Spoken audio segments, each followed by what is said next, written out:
morning, Chair, board members, Chief Operating Officer, staff, and members of the public. A few housekeeping rules.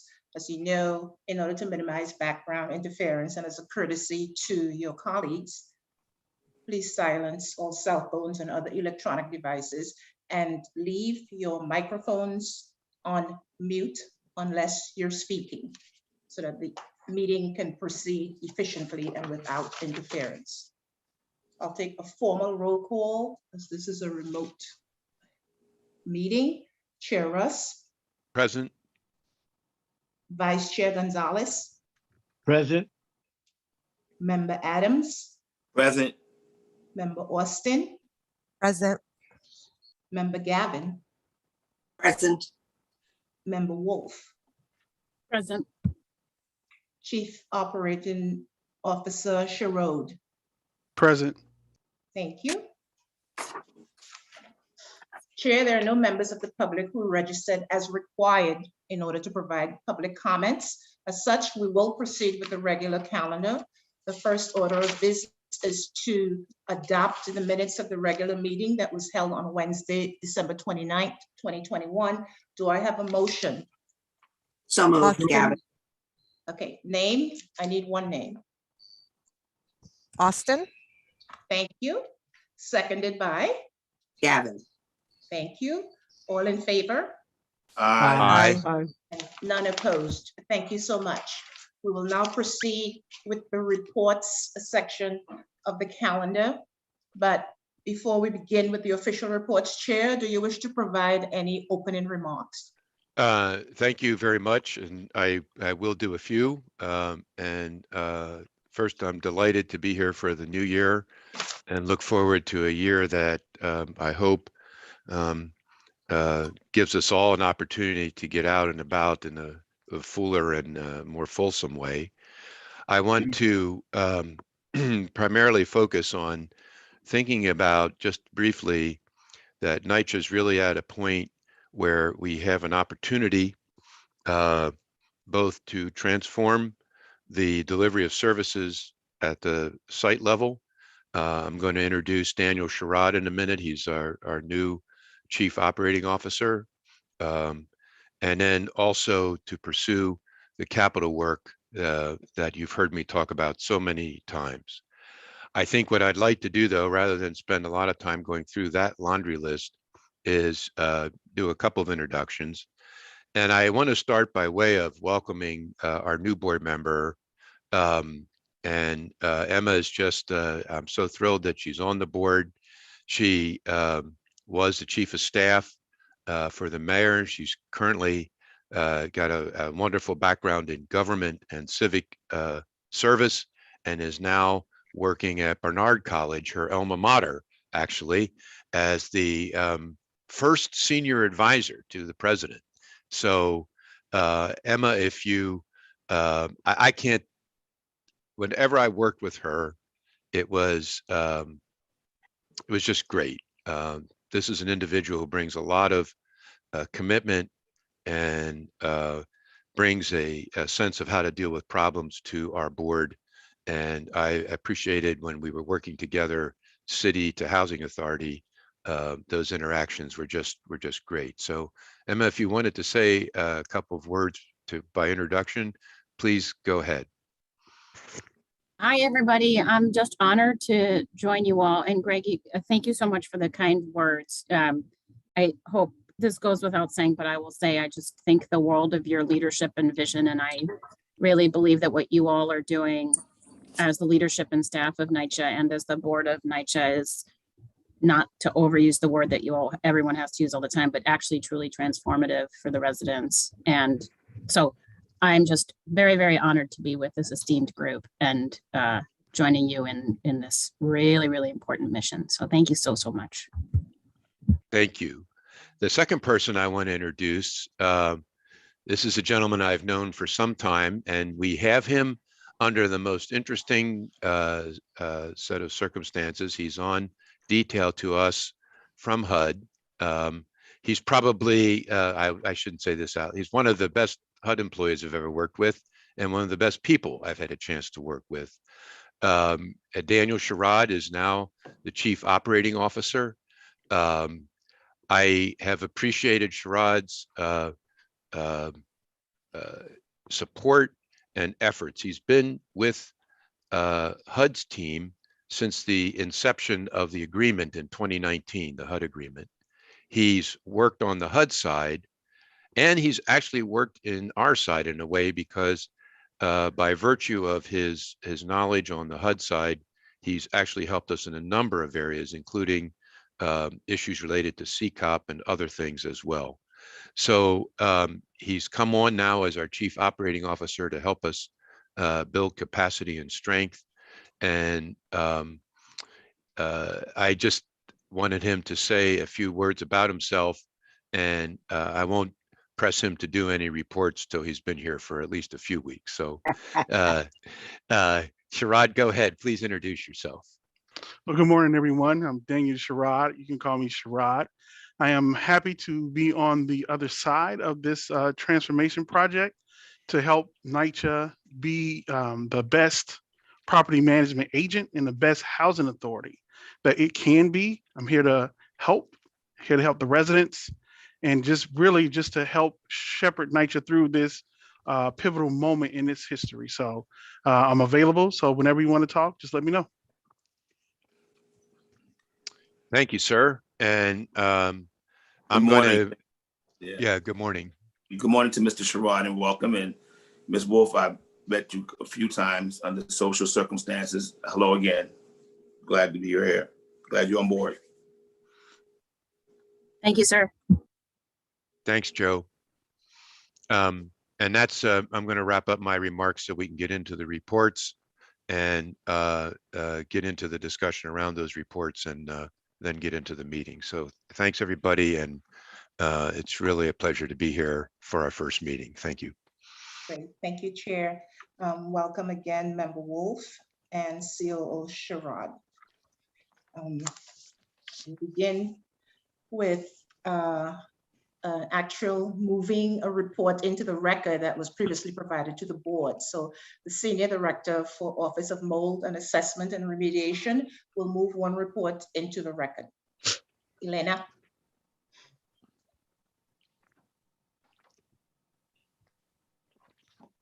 Elena. Okay, so I don't know what happened to Elena. Hi, can you hear me? Yes, now we can. Okay, great. All right, I'm having a little bit of a problem with turning on the camera, but let's kick it off. Hi, everybody. My name is Elena Tenchikova.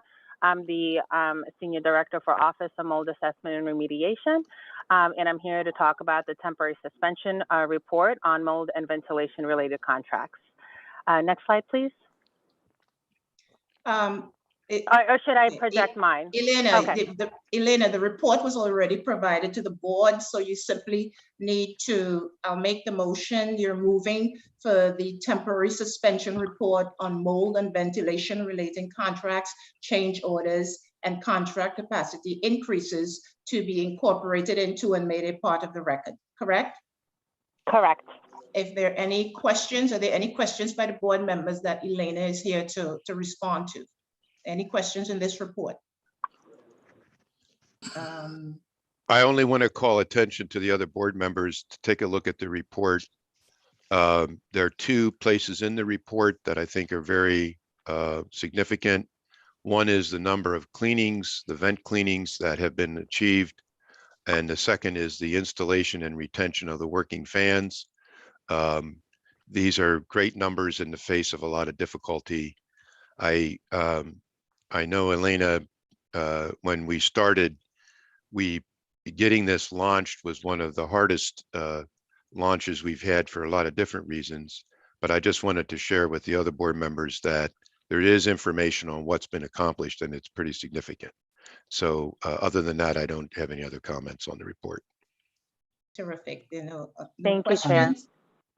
The Healthy Homes temporary suspension, let the record reflect that the Healthy Homes temporary suspension report on mold and ventilation related contracts, change orders, and contract capacity increases is hereby incorporated into and made a part of the record. Thank you, Elena. The next report is a presentation on the PACT update by the EVP for Real Estate Development Department. Jonathan. Good morning, everybody. I'm Jonathan Gavaya, Executive Vice President for Real Estate Development. Thank you for the opportunity to provide an update on the PACT program.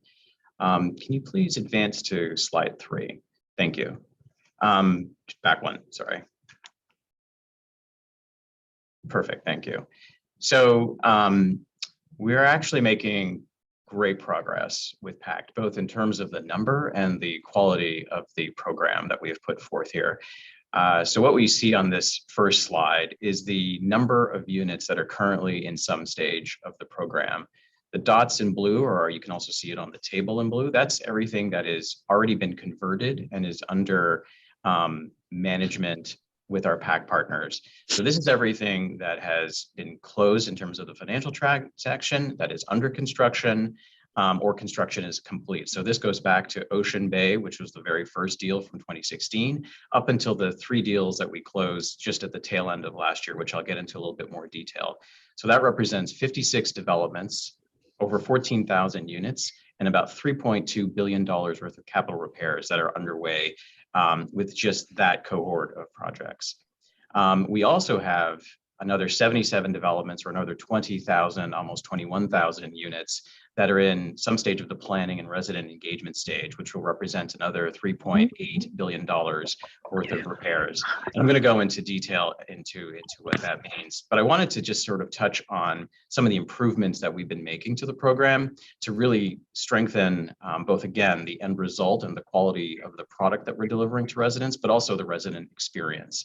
So I think, in the past, I presented to this body about the changes that we've made to the real estate development group. So I won't get into that in any detail here, but I will highlight that through our portfolio planning team and in partnership with Leroy Williams' team and the community development team, we have strengthened our resident engagement process. There is now a much longer runway in advance of putting out a procurement where we are working with resident leadership and the resident body as a whole to explain to them what PACT means, what their rights and responsibilities are, the different protections, and really getting their buy-in, but also trying to understand from them beyond just the PNAs, what they need, what they want to see in their developments. And we're incorporating that information and those ideas into our procurements.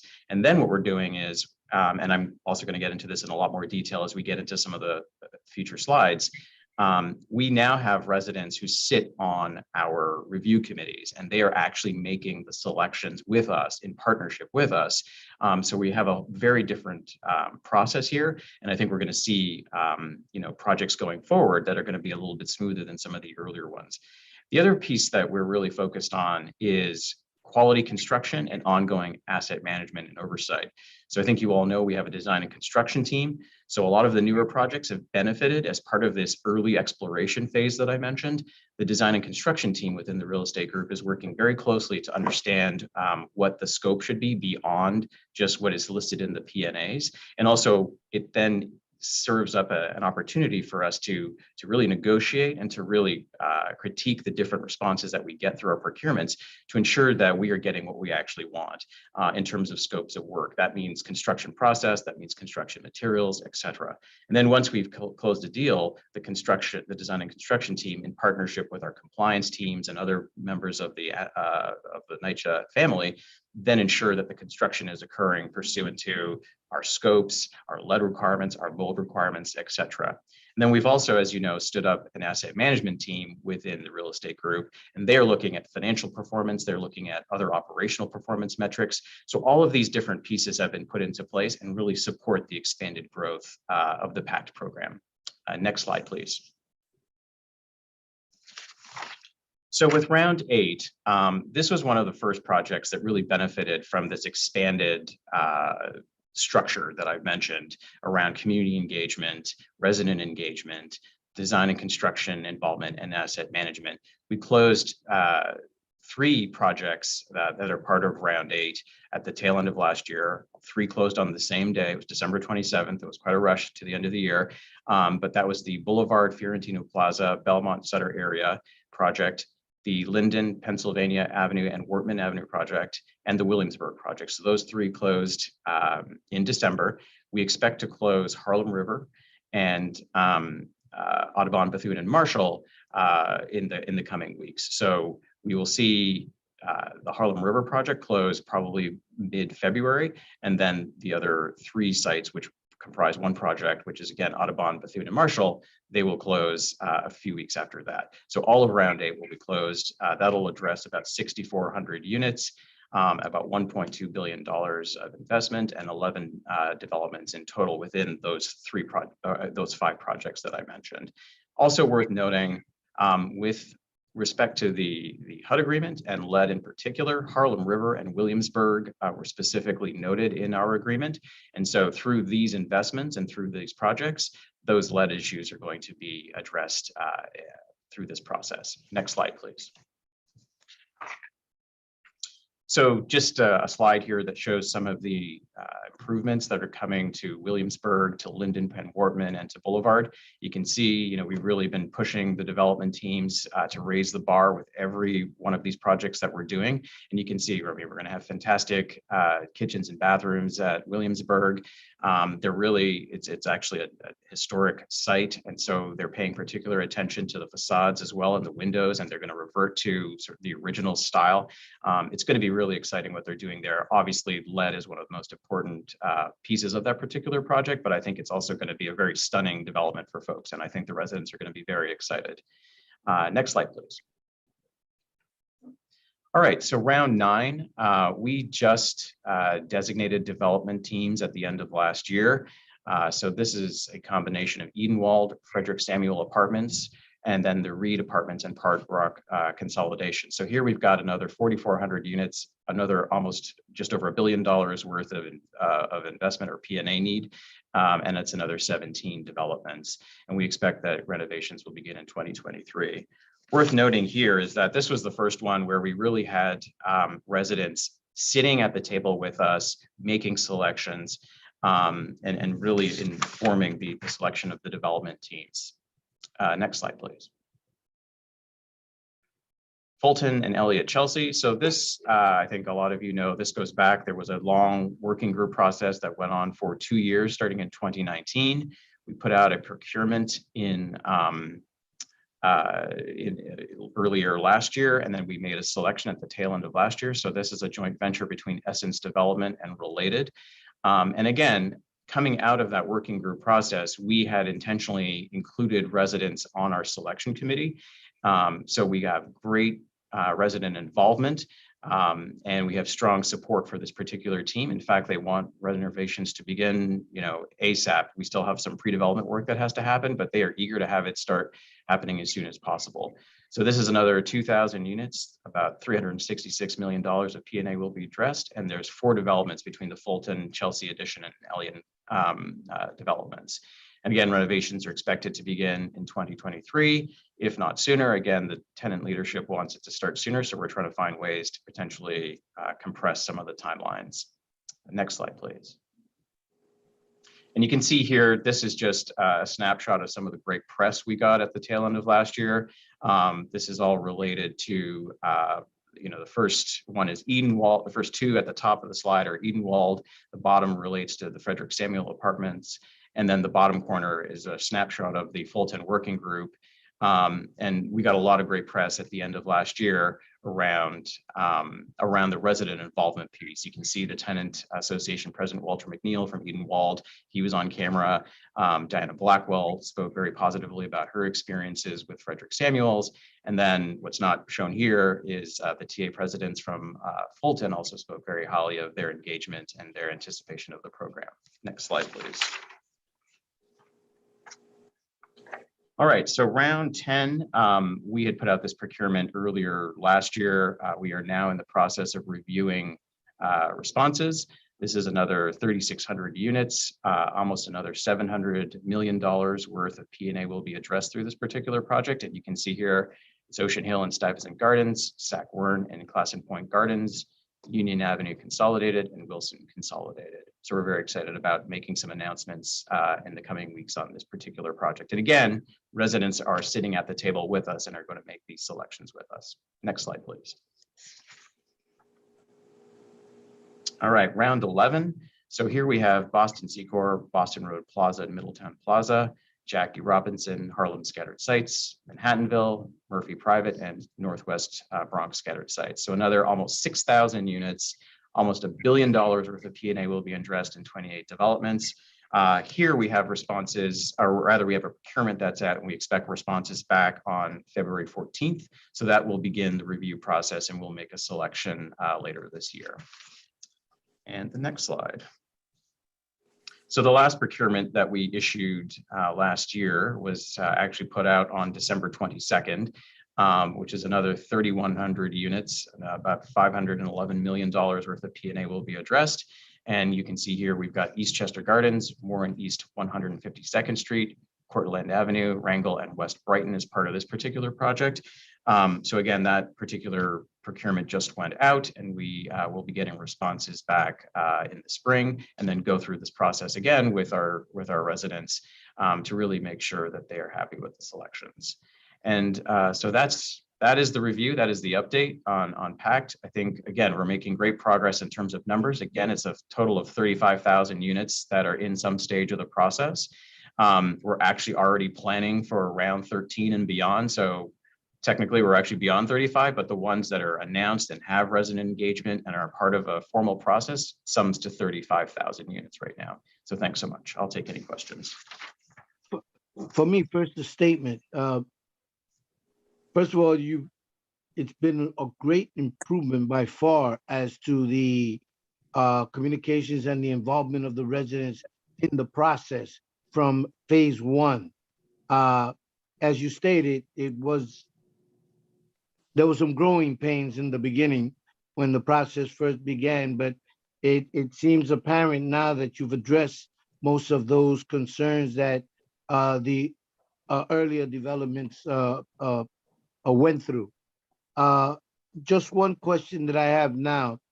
When I know that you cannot micromanage the development companies that are taking over our developments, but I would like to ask that at least review and go over how they proceed in their plans so that one part of it doesn't impede another. Now, I'm going to clear that up by saying, if the development is under construction in the apartments and the grounds, don't put out an elevator to be modernized while there's still construction going on in the building, because that would only impede the progress.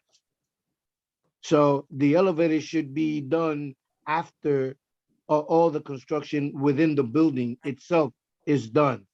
Right. So that's kind of an example of what I'm trying to say, not to micromanage the development companies, but at least have an insight as to how they move forward, and then kind of, I guess, instruct them in the errors of their ways.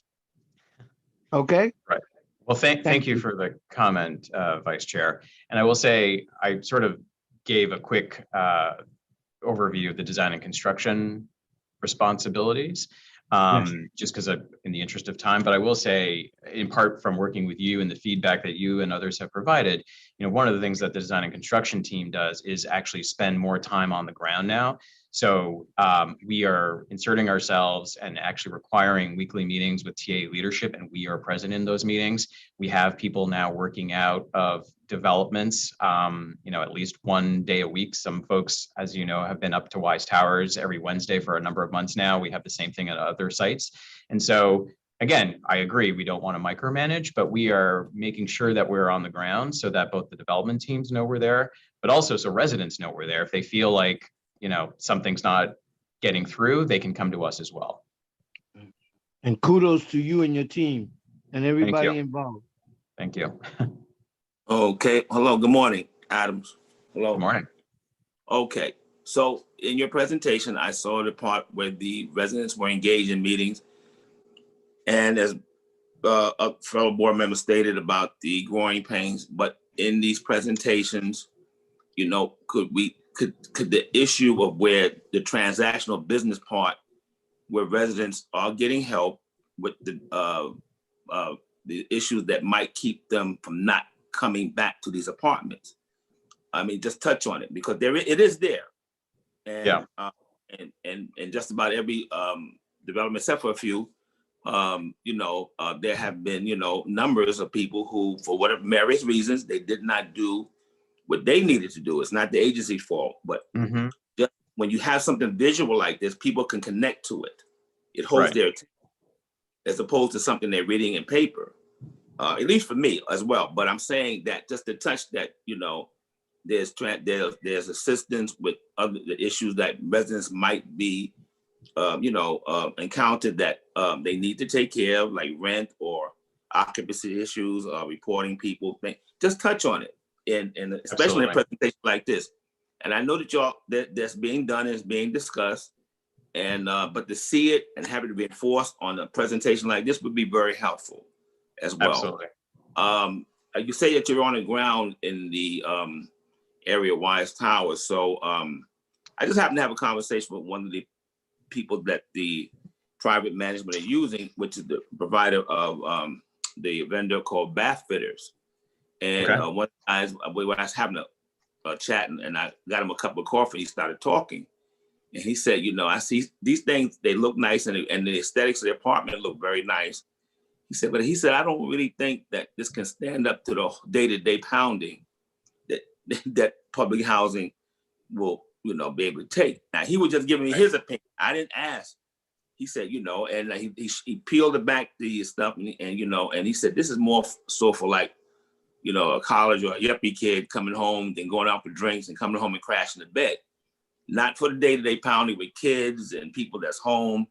That was just his statement. Okay. And I don't know. It looked nice, but we are talking about usage. And it's not agency's fault. It's not NYCHA's fault because the vendors are paying the people who are taking over. They're getting the vendors. And it just did look, not good enough to hold up on day-to-day usage. It had nothing to do with NYCHA though. They used this and I saw it and just had a conversation. That's basically it. Those are the only two areas that I wanted to mention to you. Thank you. So on the first, you've been a great partner and you've provided some feedback. And so we have been strengthening our communications with residents and making sure they understand not just all the benefits, but also the responsibilities. And so we'll continue to take your advice to heart and continue to strengthen that messaging. As it relates to bath fitters, it's actually an interesting debate. I will say, I don't know what the exact percentage is, but it feels almost evenly split where some residents say they love it and some residents say they absolutely don't want it. What I would say is the way we're going to resolve whether it's bath fitters or something else, is through this enhanced engagement, right? When we are now talking to residents well before we put out an RFP, we'll better understand what the right solutions are for each development and then provide a product for people that makes them happy. Okay, yes. I agree. I totally agree with you. And on the first part of it is just that in a well put together presentation like this, if there's some public on and they see that, then it gives it more transparency. Say, okay, we might hit this bump, or we might, and they can take it back to other residents and say, hey, you got to get these things addressed. There's help here. Mm-hmm. Once you put this together, this nice and visual, and it's got people's attention, it would just be helpful to see. I know that it's being done by my work done with PACT. And thank you. They're doing a great job, especially young lady. I keep forgetting her name, but we were great. They were great with the project that we were doing with that. And she, she made strides to make sure that was put in written form. So residents, their responsibility to let them know they're responsible for this. You will get help, and if not, it consequently cause you not to get your apartment. And she was very forthright with us. So thank you. Okay, Thank thank you. you, Member Adams. I have 3 hands raised: Chair, Member Gavin, and CEO Sherrod. Chair. I would go to, Paula's had her hand up for a while, so let Paula and Sherrod go Paula. first. Thank you so much. I just wanted to echo what both of my colleagues have said about the amazing progress on, resident engagement. I also wanted to compliment that we're over 50% now, and curious as to what's your current timeline for the 65,000 goal. Well, thank you. I mean, it is true. We are currently further along than I think folks anticipated when we originally agreed to 62,000 over 10 years. So I think we'll have to have a conversation internally and with our residents as to the ongoing pace. But I think urgency is certainly key here, given the conditions at the building. So I think we're going to keep going at the same pace that we've been at over the last couple of years, which would definitely result in us achieving this milestone before the 10-year mark. Great, thank you.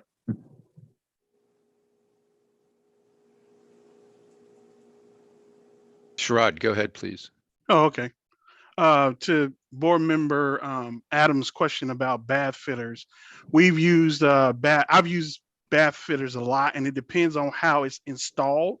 When it's installed, if it will hold up to the demands of a regular public housing tenant. So, for example, when we did some renovations in CHA in similar NYCHA style, where you have the brick, then inside the wall you have the furring. Then if they put the greenback right near the furring, and then they use the construction adhesive, and then come back on top with the construction adhesive, the caulking type, it will withstand that pressure that is put on like a large family of, say, like 6 or 8 individuals in the household. It will withstand that pressure that's put on it. It all depends on the construction. So I believe Jonathan's team can make sure that as they're installing it, it's installed so that it will take that pressure. Because if it isn't installed, we've had instances where we've seen it fail because it wasn't installed properly. So it's all about the installation, but the actual material can handle the demands of a public housing tenant if it's installed correctly. And in response to your response is I'm not privileged to the other part of this, but from the material that I saw, and I've raised children in public housing. So you get children in public housing, like my own, and eventually they could possibly just tear down the Avengers jet that they use. I'm just telling you that you're laughing, but you understand where I'm coming from with this. Yeah, I was born and raised in public housing. All right, so we have torn down plenty of things in my mama's house. Hey. Anyway, but what I just saw was shells. I saw a shell for a tub and a shell for a wall. These other aspects that you explained, I was not privileged to that. But initially what I was looking at is just like a slide on, for aesthetics, for the wall. And I know if that had been when my kids were in public housing when they were little, a lot of work would have had to been done. And I'm just saying, I just saw shell stuff. You're saying all the other things that go into place. We didn't have a conversation like that. He was just relating to me about the stuff that he was getting ready to put on the wall, and that this thing, and if there were any issues behind the wall, that should have already been done by somebody else. And that's all he stated. Chair. Thank you. I'd like to, at the next board meeting, have Leroy's team do a presentation on the engagement process now and provide us a little more detail on that, so that I think Jonathan's presentation has shown us what tremendous progress the whole group has made, but that way we can touch on some of the changes. I know for some of the instructive memorandum that have come to me for implementation, we really are changing the way we work with people. To Board Member Adams's comment, we're working with folks who do have rent or other issues so that they can stay. And I think it'd be helpful to have a short presentation on that front end work so you can see it in more detail. And we'll do that at the next board meeting. So thanks. Thank you. Thank you. Okay, great. Thank you. There are no further questions or discussion. We'll move on to our next and last presentation on NYCHA's resident survey of 2021, to be presented by EVP for Strategy and Innovation, Eva. Thank you so much. Good morning, board members. I'm here to present to you information from our resident survey that we just completed, and to share information with you about what we've learned from the survey and our next steps. Next slide. Last year in August of 2020, we conducted our first large-scale resident survey as a pilot or a test to see how we can continue to do surveys to benchmark our performance with our residents. That survey garnered a little over 6,000 responses and included questions both about our transformation planning process, as well as issues impacted by COVID and our work order guidance that we had put out, where we had stalled much work in the units at that time. This time in our survey, we wanted to continue the questions about transformation plan, and we worked closely to expand the survey to really to better understand what our residents were going through and the experience they're having with NYCHA. We worked closely with the CCOP as well as our resident roundtable to come up with these questions, to review the survey, to really gather the best information we could. We had the survey out for a little over 6 weeks, and we had over 18,000 responses to the survey. And now we're going to present to you some of the high-level results and tell you more about our next steps and how we're going to use these results to inform our work going forward. Next step. Not surprising, a lot of the results that we've seen in this survey really track with the experience that we've had and the challenges we've had dealing with apartment work during COVID, as well as the backlog that we faced when we shut down work to protect our resident and employee health. So you'll see overall conditions for both for apartment building and development all decreased in responsiveness over from our 2021 survey to now, or 2020 survey to now. So for example, residents rated their apartment either as fair or poor 74% compared to 66% last year. Buildings went only a 3% difference, but still in the same trajectory, and the same for development. So again, this is not completely surprising given that we know we faced many challenges during COVID, but it does give us a benchmark to measure our progress going forward. Next slide. And additional questions on overall conditions, proud to call development home or recommend the building to a family member, showed the same pattern here. Next slide. And I will just say, I believe that you have copies of this presentation. I'm going to go through this fairly quickly. Happy to answer questions at the end, because there's definitely a lot I want to get through here. Safety and security, 38% of our respondents felt safe in their development compared to 47% last year. I think this trends overall with the crime statistics we're seeing across the city right now. So this was not entirely surprising, but have already shared these results with our new VP of Safety and Security, James Secreto, and we're talking about ways that we can improve safety and security going forward. Next slide. Major issues with apartments, we want to get a sense of what the major issues are. These track with the HUD pillar areas, so not surprising. Again, our last survey last year was done during August, so you'll see now we did this survey during winter, and so obviously heat and hot water complaints are much more significant this year than last year. And on the next slide, one of the questions that was specifically added by CCOP was to better understand the frequency of heat and hot water issues. And this was a really valuable question to be added, so we can see whether this is something our residents are experiencing on a daily, weekly, or monthly occurrence. And so this is helpful for us to understand what they're experiencing. Next slide.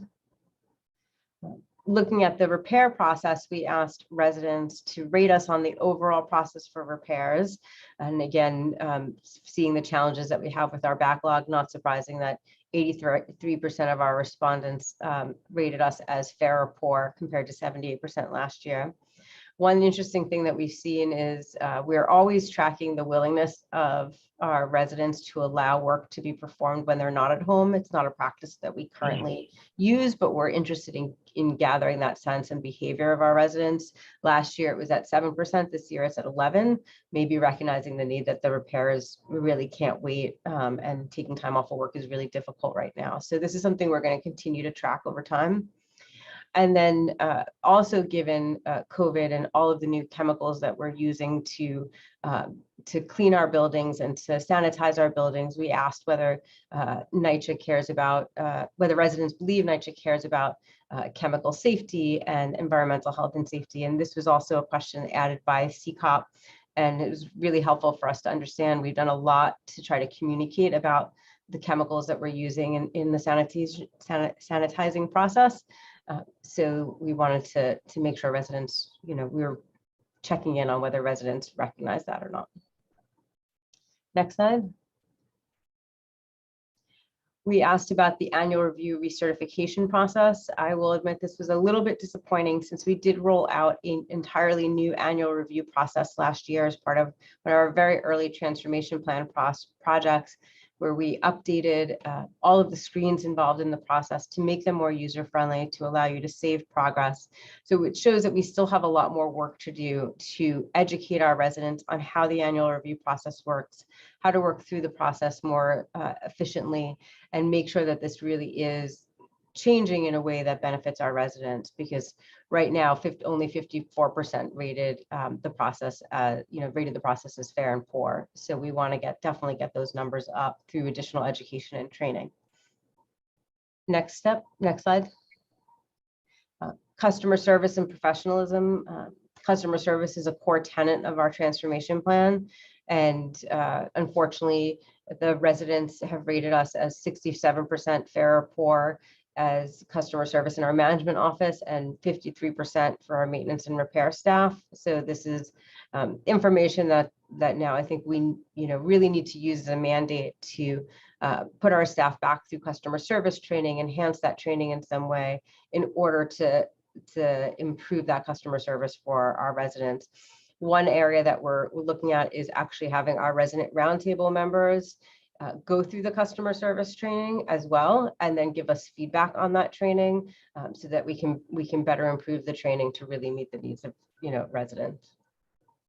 Next slide. We've been starting to add in new questions about technology. So for example, we asked whether residents have the ability to perform a virtual inspection with us by using their smartphone or tablet, and 75% of the respondents said they would. Now, again, there's a little bit of a self-determination here since the survey was conducted over digitally, so it implied that they would have some form of digital access.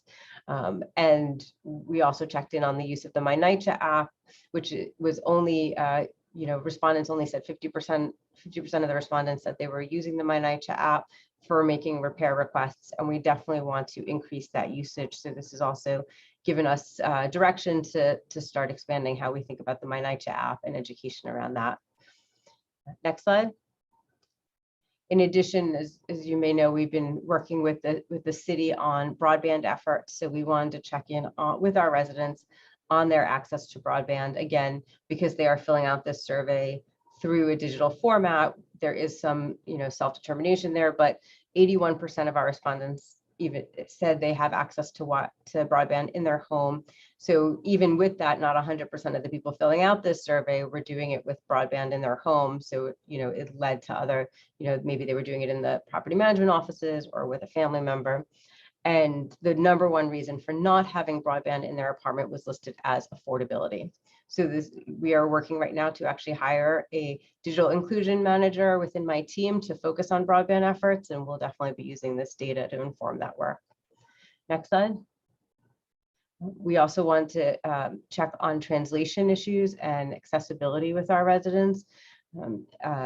14% of the respondents said they do require translation services when working with a NYCHA employee, and I think we need to think more about when maintenance workers and others show up to an apartment, what kind of translation challenges may exist in order to ensure that we're addressing the resident needs. So this was helpful. Obviously, Spanish was listed as the #1 language for translation services. Next slide. We also checked in on communication strategies so we can understand if we're getting our message across to our residents and how best to hear from them. Email was listed as the #1 source for information, which was not all that surprising. Rent bills was #2. What was surprising was the third option here, which is text messages. This is something we've always been hesitant to use because we were afraid of data costs for our residents in communicating with them via text. But hearing that this is an area that they would be interested in learning, in communicating more with NYCHA about, this is something that we're now going to look into more as an option for reaching our residents, and really looking at technology options for things like reminders of appointments and other avenues to use text messages. Next slide. Just continued data on communications.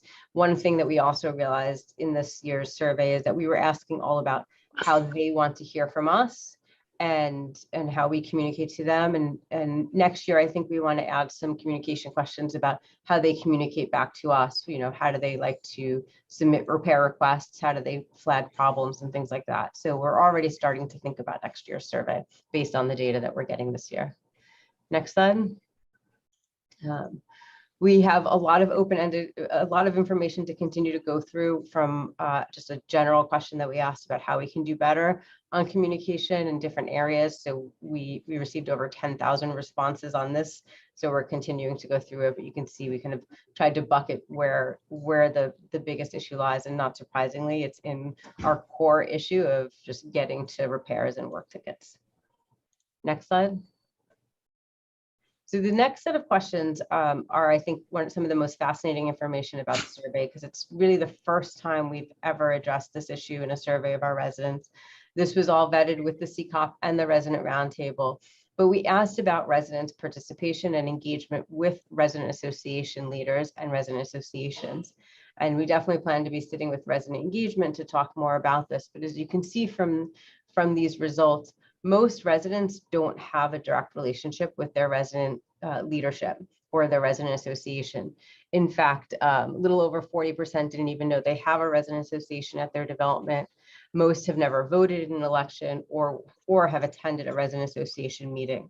So I think this gives us a lot of room for us to rethink how we work with our resident associations, how we can help support them to reach out to residents more broadly, to really make sure we're getting the largest, we're casting the largest net for resident input in all that we do.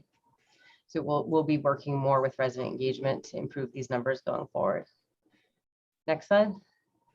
And then just to wrap up, we did capture all the demographics that we could around the residents responding to this survey, including their age and their tenure here at NYCHA. And next slide. And of course, responses by borough. And then on the next slide, you'll see responses by development. And I'll flag that, interestingly enough, Edenwald was one of our biggest responses. They're also going through, as Jonathan mentioned, a RAD conversion. So I think they're just more, I wonder if maybe they're more engaged or used to this type of communication right now. It's something maybe we'll think about going forward. But with that, I think that's my last slide, and I'm happy to answer any questions you may have on the survey. Thank you. I just have, I guess, a difference of opinion.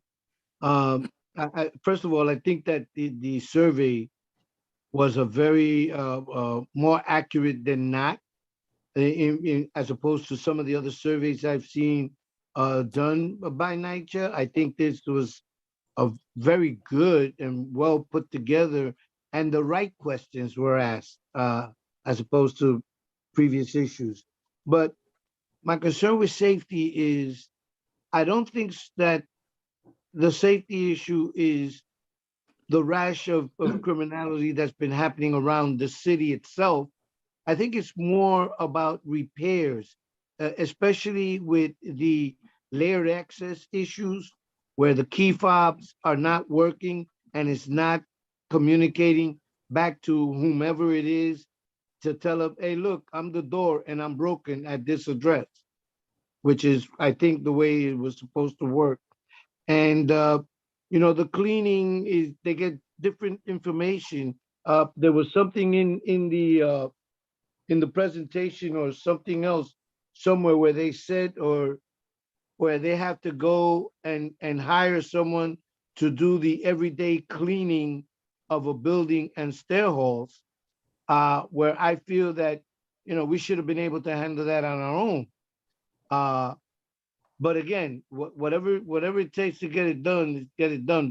But the people have to be notified as to if that's what's going on in your development, then they need to know that so that they don't walk up to the regular personnel and say, hey, you forgot to clean my floor, and get a response as, well, you got to call the CCC to get your floor cleaned, and they're going to say, what? So that in turn, but the safety issue is more, of course, with this enormous issue that we have with the repairs that's concerning the resident more so than what's happening out in the trains, the shootings. I think it's more themselves where they live, where I live. That's what the safety issue is, more so than what's happening in the city. I think that's an extremely important point. Thank you, Vice Chair Gonzalez. Okay. Hello, good morning. Good morning, Board Member Adams. Okay, so everything that you talked about is centered around communication in various aspects. So when you go to the management office and a lot of these things that you're trying to convey to the residents pinned up on the board, and sometimes people take the time to read them and sometimes they don't. Now, since I'm not moving that fast, I take that time sometimes to read these things.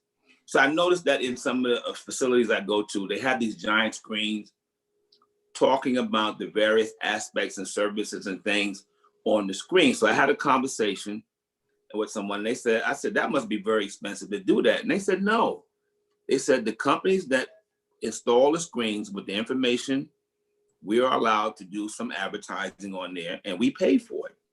So I was wondering if that's something the agency might entertain putting up with the management office, because especially with our younger people, they are more visually in tune in seeing something than actually stopping to read it. I believe that would be helpful. And since it can be paid for by cost-wise by the actual entity that's providing the service, I think that would be a good idea. Like how to get your tickets or whatever information related to NYCHA can come on the screen with maybe a little advertisement about soap powder or something. It's and it's there and the provider is paying for it. I think that might be a helpful idea. And you went back to the survey in the area of people about management. Well, first of all, management, at least on this end, where they have I forgot how many buildings.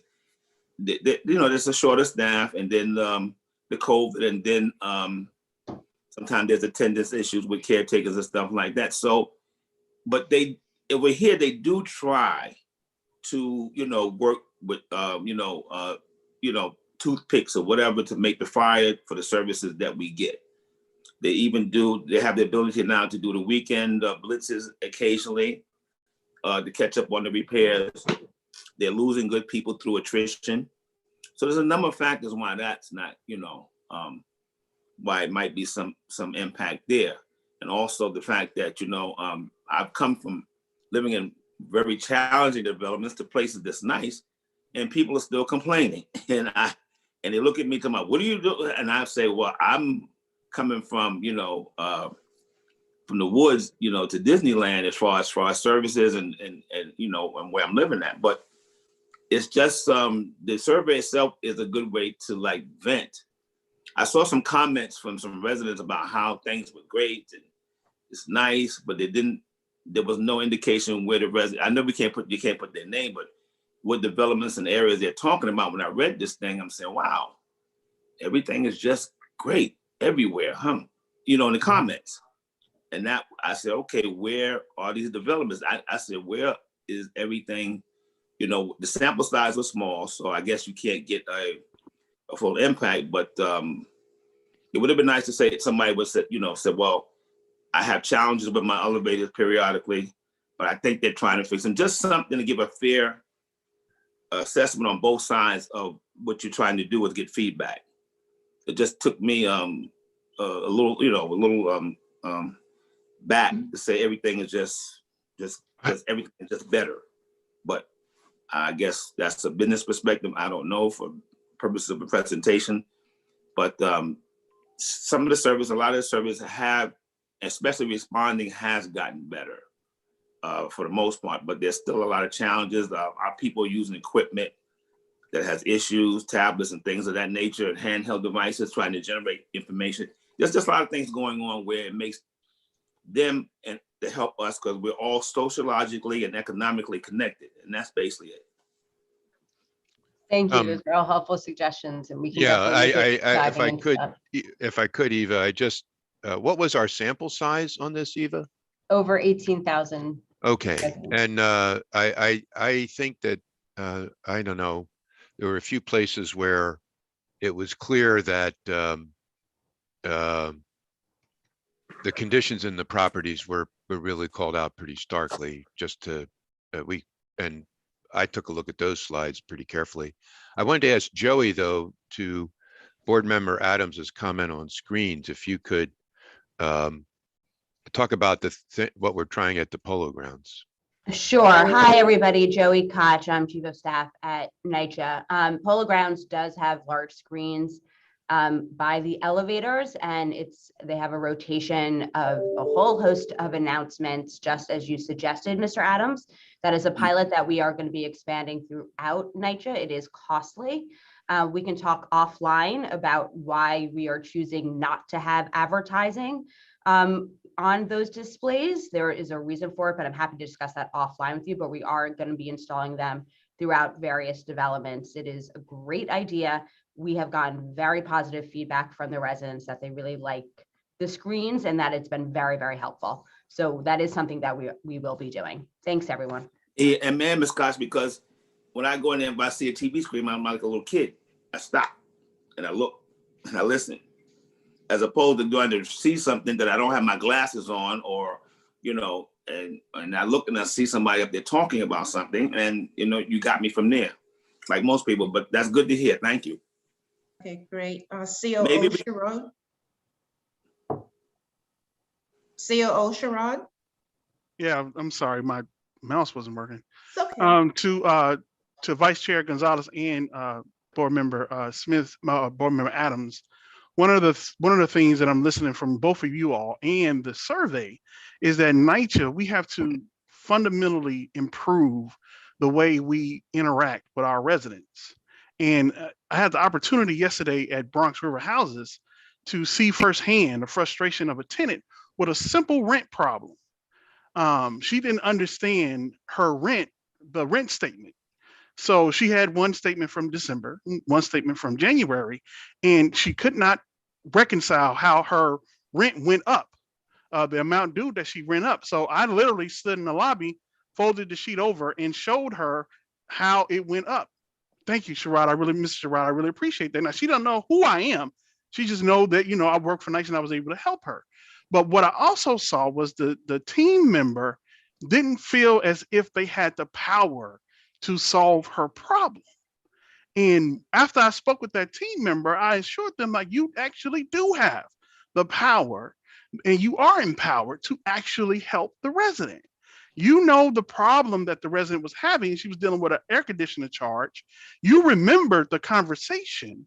So your remembrance and the resident's insistence is sufficient enough for you to be the change to the solution that she's looking for.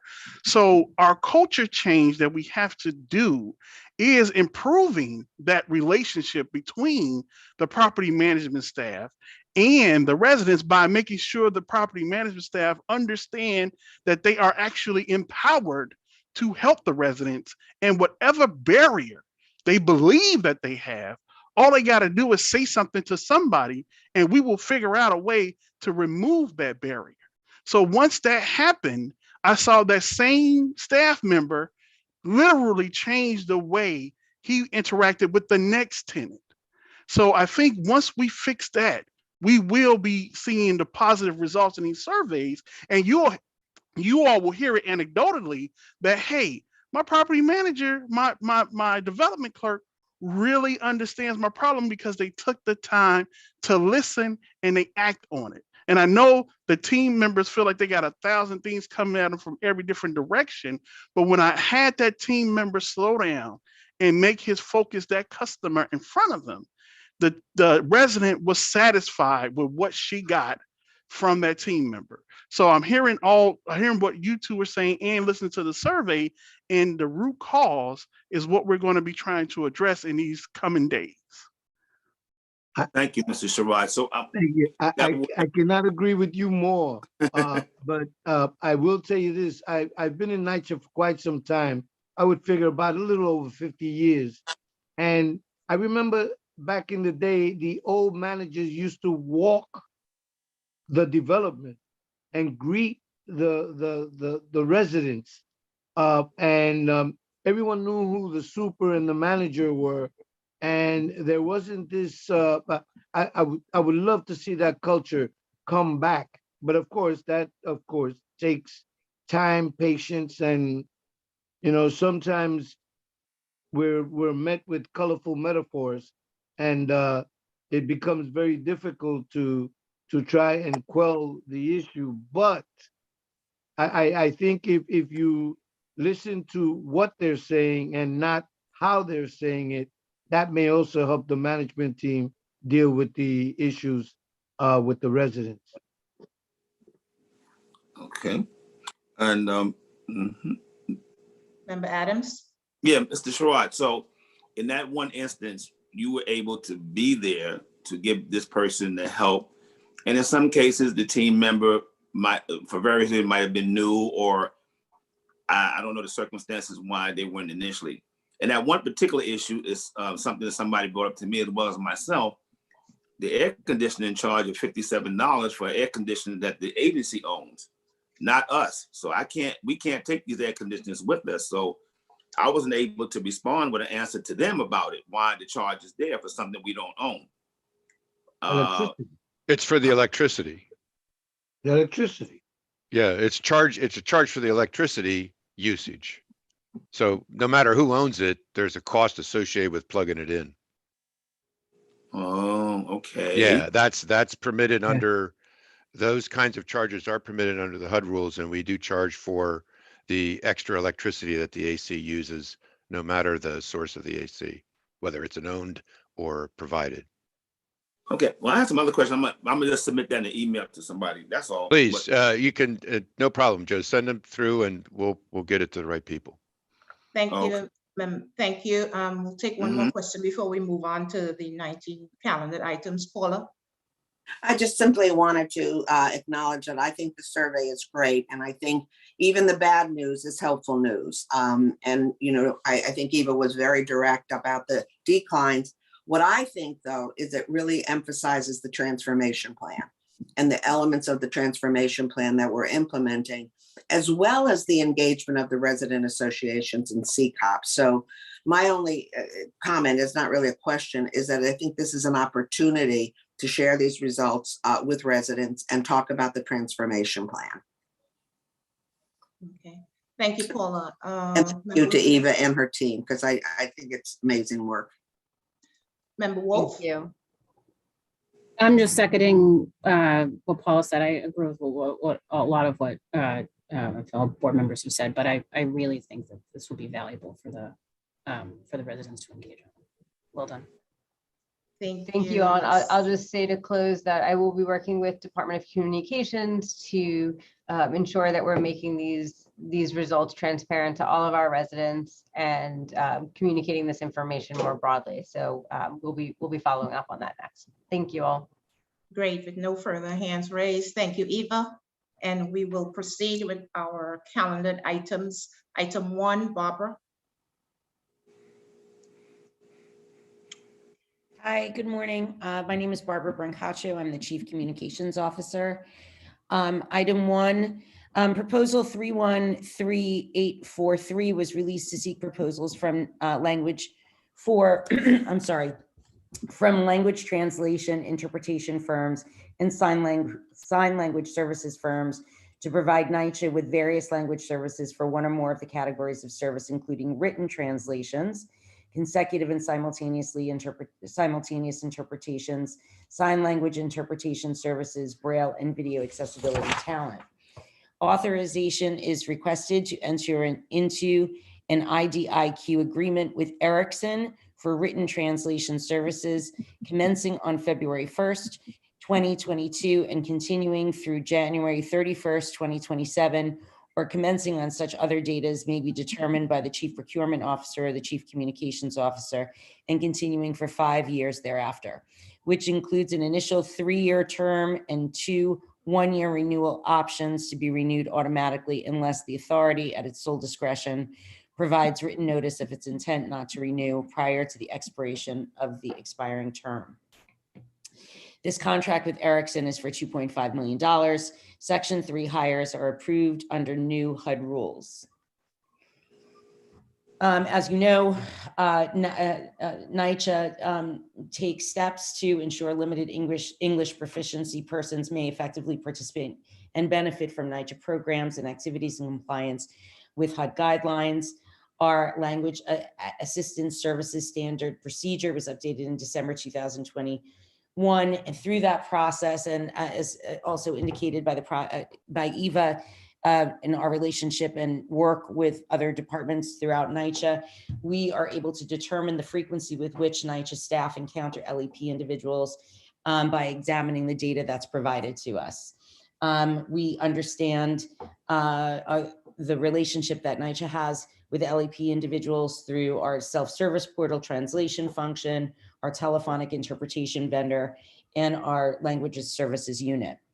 The cause and the reason for this particular, this and other contracts that we're now consolidating and moving into under the administration of the Department of Communications is based on the information that we're able to gather, but also our lived experience through COVID, the significant expansion of our language services provided through resident meetings, the expansion of resident meetings through all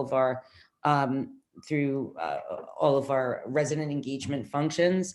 And specifically, we're able to determine, for example, in 2017, language services unit translated 845 documents, and in 2022, we've translated 2,745 documents. So the reason for these contracts is documented. There's a significant rationale for it, and we anticipate that there will be a continued demand. Questions? Yes, Ms. Brancaccio, the services or should I ask it this way? What's the difficulty, if there is any, at the local development itself, like the management office? For example, if you have someone that gets some information on their bill, their rent, or something that has gone wrong, and they need someone who signs, hand gesture, signs. How difficult is it to get someone, and what length of time should it take before they can get someone to come to the development and help them with that particular issue? We can provide sign language services immediately. I think that the issue is being able to continuing to provide all of our staff members, particularly our property management staff members, with training regarding this language services that are available. We do that. As you know, Millie Molina performs that training and continues to increase that training. But we providing sign language, one of the criteria, let's say, that we looked at for these contracts were the ability to respond very, very quickly to our needs. We presented ourselves as a 24/7 operation. So for example, if we have a COVID or an issue, information that needs to go out on a Friday night at 8 o'clock, the trains keep going at NYCHA. Similarly, if we need a sign language services on the spot, we'll be able to provide them. We'll be able to access a vendor and provide them. This, I just want to make clear, this particular contract is not for sign language services. The contract in front of us today is for written translation services for $2.5 million with Ericsson. I was giving you an overview, but just kind of brought it back to our translations by way of example that our translations have increased significantly even in these past few years. We do, as you know, we have to Spanish translators, to Russian translators, and to Chinese translators in-house. Their plate is full. They also go and do these resident meetings. They're out and about. They do a lot of resident engagement. They go to the PACT meetings. We did a significant amount of, as you know, town hall meetings throughout the year. And they translate everything from all of the flyers that you see to the robocalls that you hear. So their work is they have a very long, they are also available all day and all night, thankfully. However, the work has expanded significantly. And on top of which, even though we know that these are the 5 covered languages, we, through our research and the work that we do with other departments, we do know that we've gone above and beyond and translated our written documents into Arabic, Bengali, French, Haitian Creole, Korean, Polish, Urdu, and Yiddish. The kinds of documents we typically translate are all of our resident letters, the forms, the applications, the email blasts that you receive, the notices, standard procedures, pamphlets, flyers, posters, robocalls, audio scripts, handwritten correspondence, press releases. So the list continues to grow, and the number of languages that we do above what's required through HUD continues to grow as well. Okay. So you have your plate full as far as written translation. Absolutely. Okay. So basically then the sign is yet a different service that you have as opposed to what we're voting on this particular resolution. Is That's that correct? We have, Okay. we do have another contract that's deals specifically with American Sign Language. Okay, that's what I needed to know. Thank you. Okay, terrific. If there are no further questions on this item, thank you, Barbara. Thank you. And we will proceed to item 2, Patty. Morning, everyone. Sorry. Morning.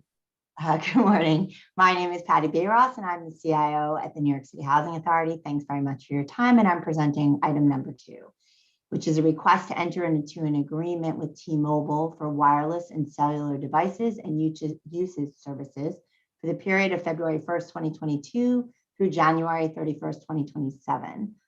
This new agreement is with T-Mobile through DoIT's Master Services Agreement, or MSA, for an amount not to exceed $15 million, and will supplement the existing contract with Verizon, also via DoIT's MSA, that was presented to the board last September for an amount not to exceed $15 million.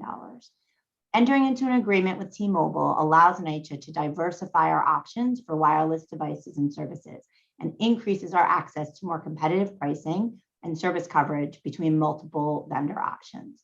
By introducing this new contract, the authority has an advantage of leveraging discounted pricing from DoIT contracts for both Verizon and T-Mobile, allowing for better supplier diversity from the largest service providers of wireless and cellular devices and services. IT will work with NYCHA departments to determine what works best for each development and workers and allow for the lowest price per device and the best service coverage for that particular location and user. In addition, we'll begin to utilize better pricing available immediately on T-Mobile for Wi-Fi devices for the authority's use, which will save us money in the immediate future. We've budgeted telecommunication wireless services for the next 4 years to be less than $15 million across both contracts. The introduction of this T-Mobile contract will not, in and of itself, add to the total spend. We will cap that at $15 million as planned, but the more competitive pricing should allow us to spend more wisely and get more value for these dollars. Thank you. I'm happy to take any questions. Good morning, Patty. Morning. Okay, so I'm not, as I stated, as you suggested and stated about the particular handheld devices, and the feedback on a small sample size I got from some of the maintenance people and some developments is that handheld devices on a day-to-day, well, not on a day-to-day basis, but they have to be constantly rebooted. Low-level areas, especially basement areas, there's no service, and during the high peak times, like when they're doing inspections and everybody's trying to generate tickets, there's issues there. So in regards to this particular vendor, which has nothing to do previous, would it be possible when the contract starts? I would like to request, say, every 60 days to get a report of some kind to the board on the services, something similar to you gave me on the last issue like this, where there was a lot of red, a lot of outages. On the other side of the report you gave me, you tried to, you explained it was only 10 minutes or whatever the time frame was. But when they come here to take the orders and try to generate more help, that is a major inconvenience. 5 or 10 minutes might not be from a agency standpoint a long time, but if you're standing in 6 inches of water or there's a broken window and the person here is trying to help you and their device is not working properly, that is just, unfathomable. So I'm making a request with this vendor here, will we be able to get a report 60 days after the contract starts and it's provided? And if you do any kind of quality control meetings with them and you have some feedback or something from that would be helpful, because there are issues with these devices. Joe, this is for wireless services, though, as I understand it. It's not for the device itself. And I've had experience with this a number of times. No wireless device that I'm aware of can work in the lower parts of any basement without a repeater. So you have to use a radio. And that we're willing to provide folks if they're down 2 or 3 stories underground, as some of these buildings are. You need a radio because the cell service is not going to be as strong. So this is just for the airwave usage, if I could call it that. The handhelds, the various Androids or Apple devices, those are independent of this contract. Okay, so if whatever service is being used, and I agree with you, but there are dead spots in public housing. There are areas where this wireless service cannot be conducive to the device. Okay, it happens. So all I'm asking is for requesting a report on the service that we're giving this vendor this money to provide, a review to see what it looks like, what they're giving us.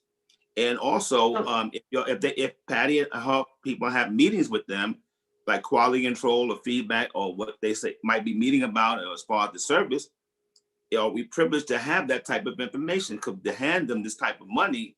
And I think it's okay to ask, hey, we're looking at this, it's working this last 6. I'm just saying, whatever the service is, it needs, I'm requesting to see some type of feedback, because Patty, I've reached out to you numerous times with feedback on my side to touch base with you about these issues. And you even told me a few times you did not get back to me. You did tell me that. And you explained why, but I'm saying I'm trying to meet you more than halfway across the bridge with this issue. I have had to and tried. Joe, I'm just going to, board member, I'm just going to say just a couple. First, I can't get, if I'm walking around the city, I have high signal, sometimes low signal, whether it's public housing or not, because the cellular service does do that. And the carriers do try to flag dead spots and put up more antennas. I'd be willing to talk offline with you and Patty about this contract is for the wireless component. It's not necessarily going to change the reception, because to change the reception, the wireless company has to invest in the infrastructure to do so, or we do. And all I'm saying is that this is for the wireless service itself, not the actual devices. And we could talk, we should wrap up, because I'd like to talk to you later about your concern, but it isn't going to be, when I go in a basement, I would say I'm carrying my cell and I'm carrying a radio of some kind, because I'm going to need that kind of power. But this is not that contract. This is a contract just to get the cell service initiated. And thank you, Greg. Sorry, Yes, Patty.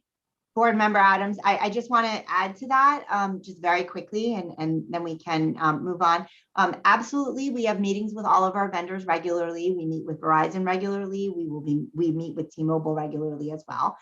We do get regular reports from them in terms of our service consumption, and so and any outages that they have. But as the chairman said, this isn't related to, we can't control the actual reception throughout the city. What we can though do, Mr. Adams, Board Member Adams, is, and we will do this, that's one of the beauties of this contract, is that we will be able to choose based on which provider has better service at a particular location. So if we have tickets submitted by our maintenance workers that inform us that they are having a negative experience with their wireless provider, then we will have the opportunity to work with T-Mobile and Verizon to see which provider has better service in those areas. And we will make sure that the workers have the best service that is possible. That to that point, in the basements, there may be neither, but we will do the best we can to provide the best quality service. Additionally, the handhelds do work in offline mode. So tickets can be loaded while they have service, and if they're offline, our workers can use them for a period of time offline, and then that gets synced back to the system. So I know that's not ideal, but there are some things that we can do. So I'm happy to talk about it further and respond to any specific concerns more offline. Well, we've had dialogue about Verizon as well, and I'm not going to beat that drum today with that. And that's hardware involved also. But what I say to you today is you still haven't answered the question, will a report be generated? Can one be generated every 60 days about the service? And for this, Joe, I'll tell you what, we'll talk about it. I'm not going to commit to doing I'm not going to commit to a 60-day report here, but we'll discuss it. Okay. Well, it's okay, Greg. Yeah. We can Yeah. move on. No, we can. I mean, we'll move on. We just move on. It's fine. But we will talk about it. I've talked with Patty, and the narrative have not changed. I don't want to get into it, but we'll talk about it at some point in time, maybe later down the road. Okay, we can move on. Thank you. Okay, thank you. We will proceed. Thank you, Patty. We'll proceed to items 3 to 5. Anika. Hi, everyone. Good morning. My name is Anika Lescott, and I am EVP of Finance and Chief Financial Officer of the New York City Housing Authority. Today, I will be presenting items 3 through 6 for your consideration. So I'll begin with item 3. Authorization is requested to award an agreement with Edgewood Partners Insurance Center to provide insurance brokerage services. This organization shall act as the authority's authorized representative in the insurance marketplace and shall procure, maintain, and administer policies of insurance, and if required, other financial instruments of risk transfer as needed. The agreement for Edgewood Partners Insurance Center shall commence on February 1st, 2022, and continue through January 31st, 2027. We recommend that the members approve such board resolution to award an agreement with this organization for amount not to exceed $3,598,750, which we note is 14% less than the cost estimate previously provided. Item 4, authorization is requested to award an agreement with Marsh USA to provide risk control services, which are directly related to implementing and monitoring the authority's loss control and safety policies, performing claim analysis, inspection and investigations, and provide training as needed to authority staff on safety issues. The agreement for Marsh shall commence on February 1st, 2022, and continue through January 31st, 2027. We recommend that the members approve such board resolution to award an agreement with Marsh for an amount not to exceed $3,870,000, which we note is 10% less than the previously provided cost estimate. And lastly, item 5, authorization is requested to ratify an agreement with JP West Inc. to provide risk management consulting services, which are independent professional expertise on broad range of insurance and risk management related topics as and when required by the authority.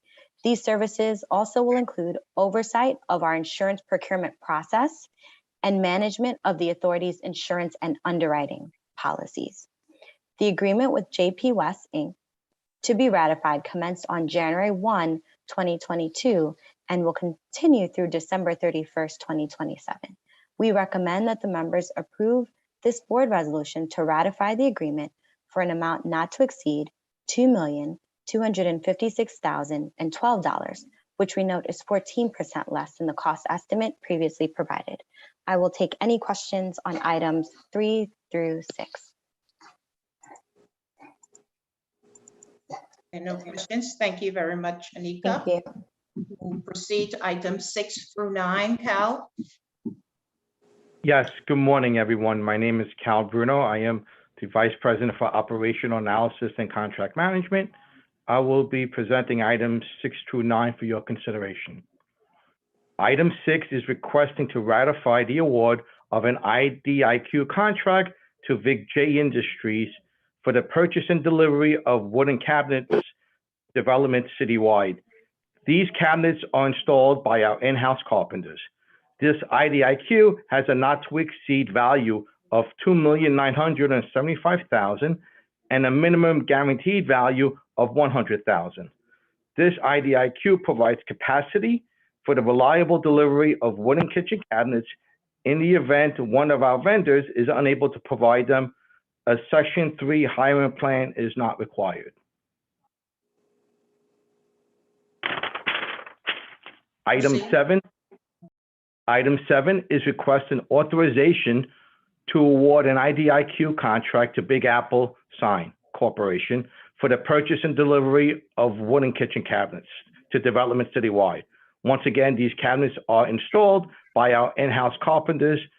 This IDIQ has a not to exceed value of $2,975,000 and a minimum guaranteed value of $100,000. This IDIQ provides capacity for the reliable delivery of wooden kitchen cabinets in the event one of our vendors is unable to provide them. Again, a Section 3 hiring plan was not required. See? Item 8 is requesting authorization to approve a contract capacity increase to Raz Interiors in the amount of $3,881,101. This IDIQ provides for the maintenance painting of apartments and public space areas at development citywide.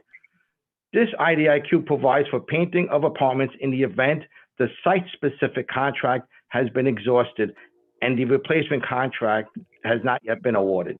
This contract capacity is required in order to fund the continued provisions of services during the remainder of the initial 2-year term.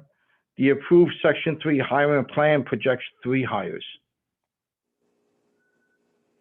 Okay, proceed. Item 9 is requesting authorization to approve a contract capacity increase to Encore in the amount of $5,250,000. This IDIQ provides for the cleaning of stairwells and floor maintenance of development citywide. Encore will be required to strip, seal, and wax vinyl tile flooring in corridors and clean ceilings, walls, and stairs in stairwells.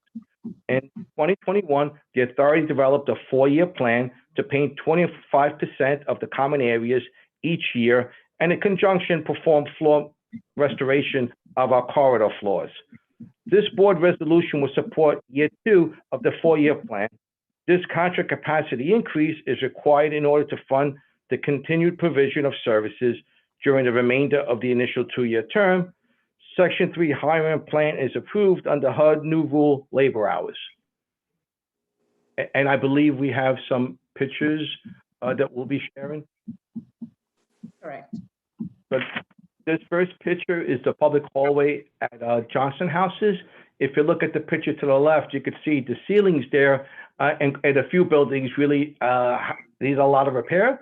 You'll see the white spots are really scraping and spackling that took place. The picture to the right is the after picture. They chose primarily the same colors.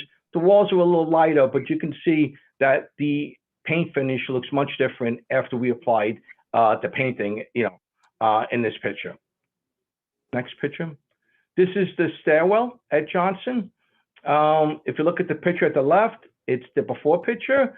the walls were in pretty good shape, but the stairs were quite a challenge. They were, worn in many spaces.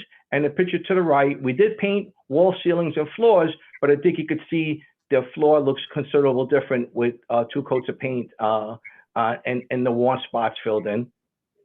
Next picture, please. This is Woodside Public Hall painting. If you look at the picture on the left, that's the before. You'll see that the walls actually have marks. Those are stenciling. We haven't really done that in about 20 years. So that kind of dates back quite some time. And you'll see that the doors are a blue and the elevator door buck is that orange. Well, they decide to change the colors. So the picture on the right is the light blue walls. It's the off-white ceilings, and they went with a beige for the apartment doors and the elevator doors. So when we kind of sit with the residents, we really give them a choice of 4 colors to put in the public hallways. It's really a light blue and a light green. And then those 2 colors have an off-white ceiling. And then there's 2 very light colors in which the ceiling and the walls are the same color. And they have a lot of input and very interested when we have these discussions with them. So it's nice that we really are able to introduce new colors. Depending on the flooring, it really makes a big difference when you change the color of the walls. You could go to the next picture, please. This is East Chester hallway painting. Once again, the picture on the left was the old that also has the stenciling and the old brown colors that were used. They went with a much lighter color, almost like a China white, a very light beige, and then they chose almost like a pink tone to go with the doors. And you could kind of look, it really brightens up the hallway with just a change of color and a couple of coats of paint. Next picture, please.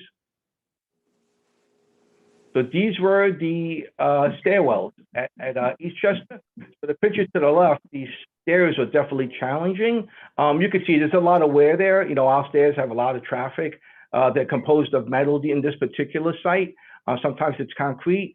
And, there's definitely a challenge with maintaining them. But on the right, you'll see that after really being able to scrape them, coat the walls, and then finally the stairs, a couple of coats of paint and doing some patching as needed really helps maintain the appearance and allows us to restore to the best of our ability the stairs, which again are something that's constantly used. The stairs get a lot of traffic in our buildings. So that's the before and after. Here is the Ravenswood Public Hallway. On the left is the before. They had a dark blue color for the elevator door box.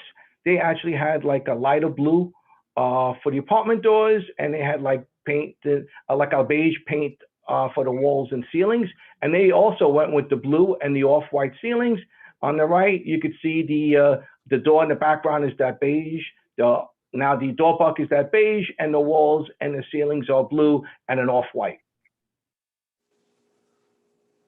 This is the floor restoration. So at Ravenswood, we were able to do the floors and the public space painting. Like the floors on the left, you'll see that, the floors were in pretty good shape, but they didn't have the shine that you want, right? You could see they were a little dull. But on the right, once we strip sealed and waxed, you'll see what the floors restored look like. We also did the painting, so you kind of get to see both of them put together, and between the holes being painted and the floors being restored, I think there's a considerable difference to the appearance. Next, please. These are the lobbies at Sheepshead Bay. The lobbies there are made of terrazzo. So the picture on the left, there too, the terrazzo was in good shape. It just needed, to have a shine put back on. We kind of honed the terrazzo back by putting a finish on. And on the right, you'll see that same floor after it was refinished. Next, please. This also Sheepshead Bay. This is the public hallways. The picture on the left was before we restored it. There you'll see some discoloration. What happens is if, now protecting the floors with sealer and wax, sometimes you do lose a little bit of color. But then once we applied the 2 coats of sealer and 5 coats of wax, we're able to restore some of that color, put a shine, and that's the picture you see to the right. Next, please. Sedgwick Public Hallways.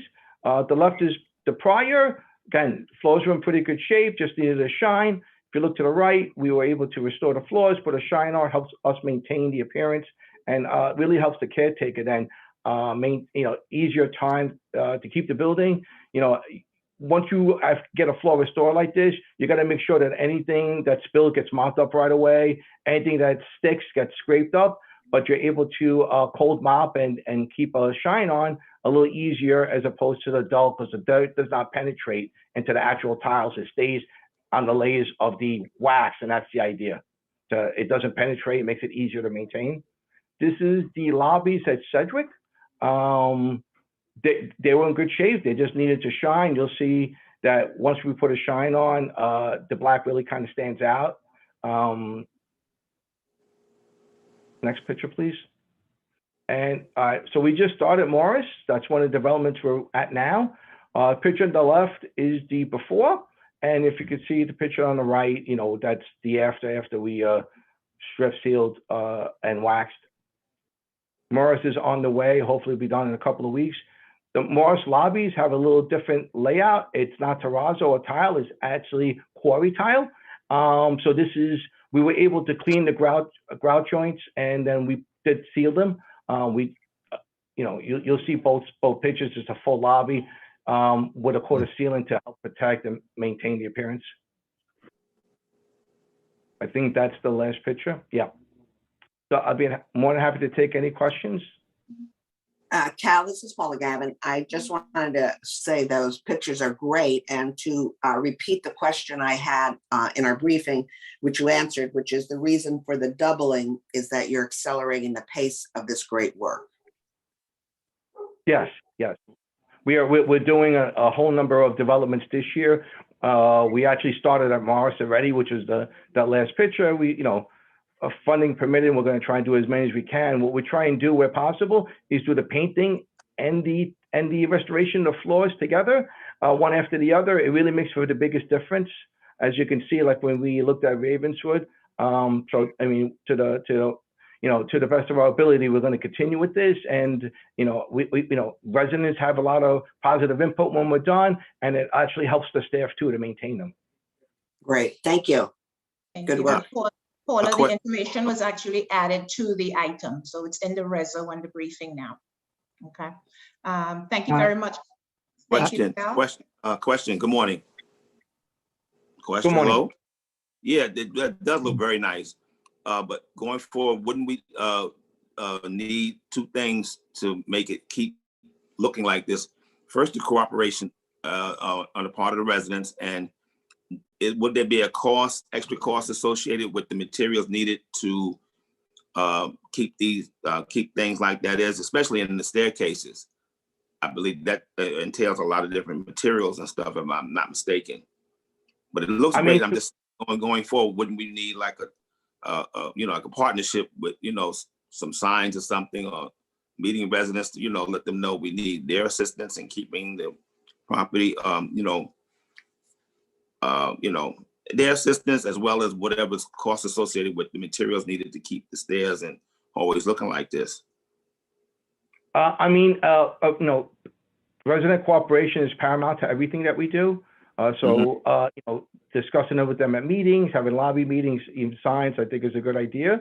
As far as maintaining the appearance, that's definitely an effort. So these contracts just restore, but during our weekly cleaning, spot mopping, actually cold water mopping, and in order to maintain the stairwells and the floors are important, but that's part of our regular cleaning. But one thing that we would benefit maintaining the appearance is spray buffing, right? So that's something that's if you restore a floor and you're spray buffing it and then mopping up spills and cold mopping it, in order to make sure that the dirt's not penetrating through the layers of wax, is definitely something that we should probably look into, and beneficial to all floor maintenance.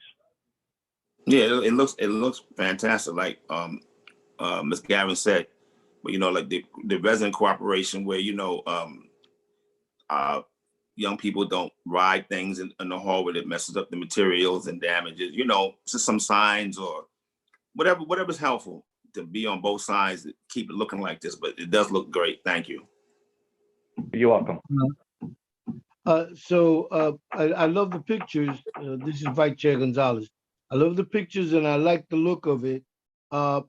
So you've got a commitment from the management offices that they will do the process that will keep them looking as is, as opposed to what we used to call wet mop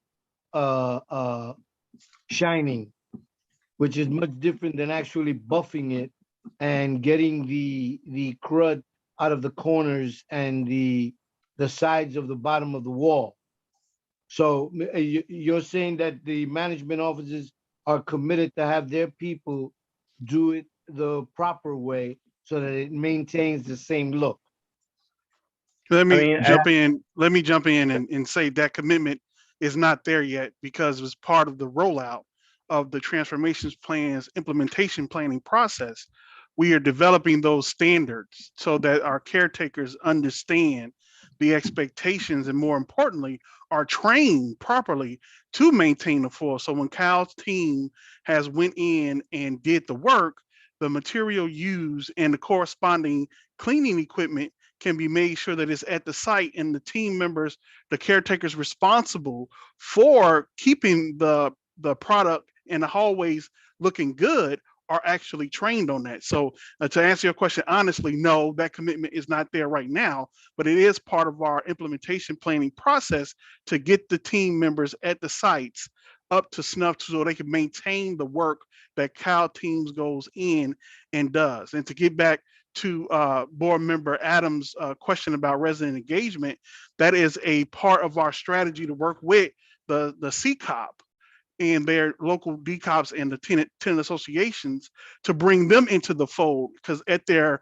management meetings with the TA president and the property manager, this will be a standing item, the day-to-day maintenance issues, so that when they have their regular tenant meetings, the manager can show up and reintroduce that, reinforce that requirement for our residents. So when they see the caretakers actually properly maintaining the hallways and they hear it from their property manager and their resident leaders, we're hoping that culture change will take effect and we don't have to spend the millions of dollars that we're spending and constantly having to redo this hard work when it's just being maintained. And now the team themselves can do the work instead of Cal having to spend these millions of dollars that you've authorized to keep doing this same thing. So the commitment is not there yet, but working with Eva, we are having a plan putting together to get that commitment out to the field.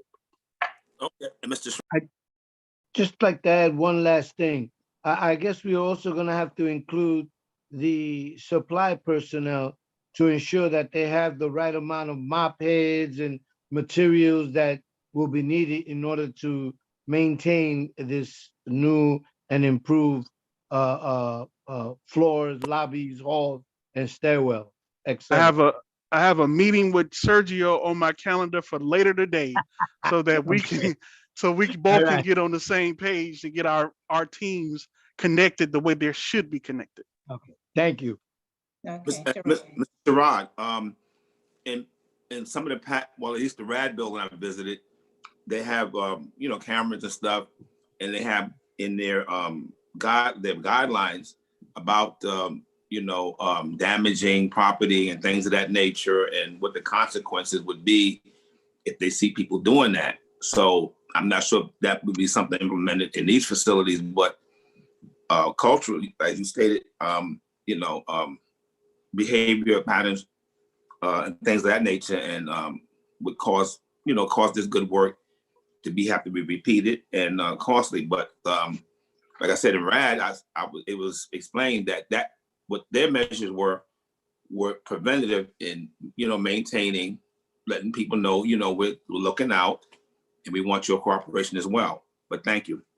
Yeah, once we strengthen that relationship between the property management staff and the residents, and we get that culture moving in the right direction, for those few tenants, and I'm saying few because I don't believe that the vast majority of residents that we have want to live in a dirty building, but for those few tenants who do not want to keep the buildings and the property the way that they want to, I'm pretty sure our legal team, along with our community partners that try to help keep residents housed, will help us come up with a strategy to enforce the lease in a way that's compassionate, but it's still firm so that they understand we're not going to be tolerating them messing up the lobbies after we done spent this money getting these lobbies back up to shape. Yeah, it's called antisocial behavior, but thank you. Okay, thank you. We need to move on to the next half of the calendar. Thank you, Cal, and everyone else who participated. Items 10 through 14, Steve. Good morning, Jacqueline. This is Stephen Lovesey, Executive Vice President of Capital Projects Division. We'll be presenting board items 10 through 15. Excuse me, 11 through 15. Capital 10 projects. through 10 through 14. 10 through 14, there was a change, excuse me. Capital Projects Division seeks authorization to amend Board Resolution 20-5, 27-3. This authorization was to enter into 4 design build heating contracts for 4 projects for design and design and construction of comprehensive systems. The amendment is broken into 2 parts. One is that we're requesting the 4 projects to turn to 5 projects. And the second portion is to add 2 firms to participate in the submission who were part of the original stage 1 of the phase. Item first amendment would be that for the project number 1, which included Brownsville Houses, Saratoga Village, and Ocean Hill Apartments, WDF Inc. withdrew from the participation in the process, and Tully Construction Company Inc., Richards Plumbing and Heating Company Inc., JV, submitted a proposal which failed to meet the minimum requirements. In our meetings with WDF and Tully and Richards, CPD determined that the scope of the work for project number 1 was too large for a single project and needed to be divided into 2 projects. And so we've divided it into project A, Brownsville Houses, and project 1B, Saratoga Village and Ocean Hill Houses. That moves us from 4 projects to 5 projects. The second portion to the amendment was during the proposal submission of project number 4, which was Marlborough Houses. MLJ Contracting Corp. Withdrew from the participation in the process, and Novelist Tile Inc., DBA Novelist Contracting, submitted a proposal which failed to meet the minimum requirements. Capital Projects Division, along with their consultants, determined that the next 2 highest scoring firms should be added to the list of the proposed DB teams. So of the 6 selected firms, 2 of them withdrew. We are moving 2 of them from the stage 1 into the stage 2 of the RFP. If there are no questions on board item number 10, I will move on to board item number 11. I just have one.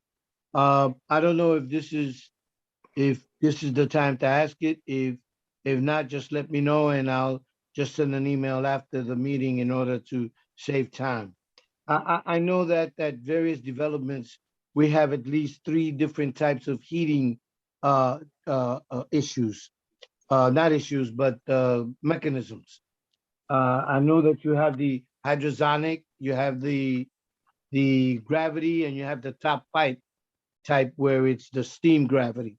So what are we, if at all, are we moving towards to getting, and when we say, shall we say, modernizing our development, to which one are we going to move to in the future?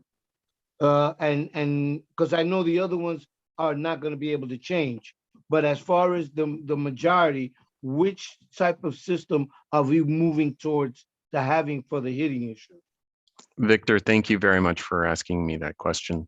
Our developments, one size does not fit all. We have campus style systems, we have low rise, we have the garden style, and we have single buildings. And so we actually are taking a very master plan view, and we have analyzed each of those developments and looked at what would be the best system for that development to A, lower our carbon reduction, B, lower our maintenance costs, and C, lower our overall operating costs. And that's really the key. We also work with heating to make sure that the systems that we're installing are similar, so that way we don't have a number of parts or different types of systems that one has to maintain and operate. So to answer your question, it depends on the building. A macro level is also a micro level, and I can go through a number of different ones. The benefit of the design build program here was a reduction of carbon and getting our maintenance costs down. So we have a mix of a couple of different systems. There are some heat pump systems in there that are providing heating and cooling to the residents. We have some traditional steam where we're decoupling and electrifying the domestic hot water.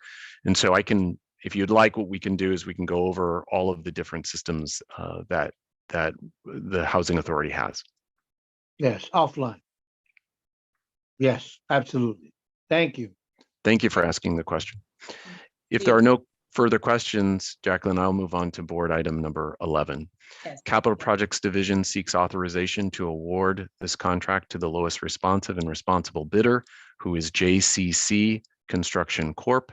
This is for underground fire and domestic water piping replacement at Mitchell Houses. The amount is $4,535,335. JCC has been in operation since 1990. They have 3 contracts with NYCHA and have a very good performance evaluation of a 90.46 rating. This will impact all 10 buildings at Mitchell Houses. The contract number is 21151919. It is to the lowest responsive and responsible bidder, JCC Construction Corp, for the amount of $4,535,335. This was 11.07 variance above our estimate. If there are no questions on board item number 11, I will move on to board item number 12 and 13. Capital Projects Division seeks authorization to award 2 contracts to the lowest responsive and responsible bidder. This is Vicrent Contracting and Builders, Inc. This is for the roof replacement and rooftop structure renovation of Vladeck, which is board item number 12, and Vladeck 2, which is board item number 13. The first lowest bidder was Istra Contracting, Inc. They were deemed non-responsive for failure to list the correct RFQ numbers on its form of the proposal and bid bond as outlined in the authority's bid documents. For the 2 contracts that we have, both of the budgets or the cost estimates were higher. The cost estimate was higher than the bid received. So we have a negative 28.80% and a negative 24.05 variance in the bids. We reviewed the bids with the authority's third-party cost estimator, as well as the contractor. We believe that the RNO's estimation on the cost and the materials was due to the expected prices of the increase of COVID-19, and we believe that Verent's bid is acceptable and they are able to do this work. So again, board item number 12 is for Vladeck. This is to Verent Contracting and Builders, Inc. in the amount of $17,810,133.38 with a minus 28.80 variance from our cost estimate. And board item number 13 for Vladeck 2, Verent Contracting and Builders, Inc. for the amount of $2,681,737.86 with a variance of minus 24.05%. If there are no further questions, I will move to the last board item for Capital Projects Division, board item number 14. Capital seeks authorization to ratify a change order to the contract with AWL Industries, Inc. This is associated to the Sandy Recovery and Resiliency Program at Carlton Manor. The amount of the change is $103,746.98. There are 29 previous change orders to this contract. This is change order number 30. During the construction, it was determined that the water service assembly was outdated and we needed to install 2 reduced pressure valves, or RPZs, which were required for the water service, as well as to comply with the New York City Department of Environmental Protection requirements. To perform these was under change order number 21. As a result, we needed to modify the stairs at the existing boilers and to install a steel platform to get access to those new or to those RPZs. To prevent delay in completing the project and obtaining the required DEP permits and sign-offs, Recover and Resiliency Capital Projects Division directed AWL to perform the modification on the stairs and the existing boilers and installation of the steel platform prior to board authorization. The work commenced back on September 1st, 2021 through November 30th of 2021. So again, this is for AWL Industries. The original award amount was $19,588,148. The amount of the change order is $103,746.98. The revised amount is $21,650,376.73. If there are no questions, thank you very much for your consideration. Thank you, Steve. We'll move up to items 15 through 19. Eva.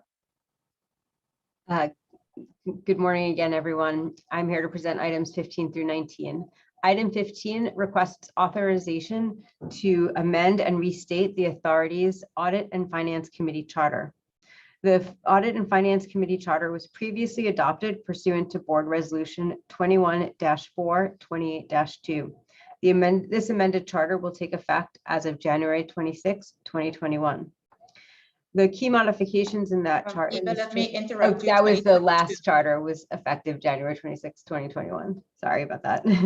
Key modifications in this charter include clarifying the purpose of the Audit Committee and its relationship with the authority's internal audit and assessment department, clarifying the relationship and responsibility by and between the Audit Committee and the authority with respect to access to individuals and documents, cooperation and resources, specifying the areas of knowledge sought in members of the Audit Committee, and various modifications as to the Audit Committee's role in things like procurement, performance of the authority's single audit, and fostering ongoing enhancements to the Audit Committee's charter. If you have no further questions, I will move on to resolutions 16 through 19. These resolutions request authorization to approve the chair's appointment of members to respective board committees. The role of the chair and the full board is to set policy and provide oversight over the organization.